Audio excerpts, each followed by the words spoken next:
నవ్వుతూ పలికరించే చెయ్యి, నమ్మిన బంటులా నిలిచే గుండె, రాజకీయాల్లో ఓటమెరగని ధీరుడు, తెలుగు ప్రజల గుండెల్లో చెరగని ముద్ర వేసిన మహానేత ఆయనే వైఎస్ రాజశేఖర రెడ్డి.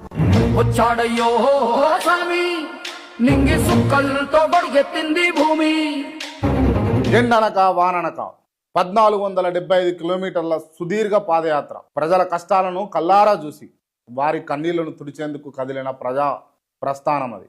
ఆ యాత్రే ఆయన్ను ప్రజల మనిషిని చేసింది. బెదరని రక్తమది నడవదురాట, నీతి న్యాయం నిండు గుణం. ముఖ్యమంత్రిగా తొలి సంతకం ఉచిత విద్యుత్ పైనే పెట్టిండు. ఆరోగ్యశ్రీతో పేదవాడి కార్పొరేట్ వాద్యం అందేలా చూసిండు.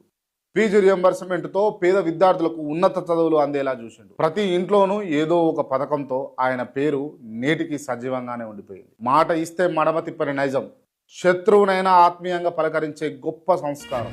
మడమ తిప్పే అలవాటు లేదు, మాట తప్పే అలవాటు లేదు.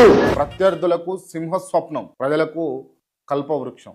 ఇది వైఎస్ రాజశేఖర రెడ్డి. కానీ భౌతికంగా ఆయన మన మధ్య లేకపోయినా ప్రతి గుండె చప్పుడులోనూ ఆయన పేరు ప్రతిధ్వనిస్తూనే ఉంటుంది. జోహార్ వైఎస్ఆర్, జోహార్. సూర్యుడి సెలవని అలసిపోయేనా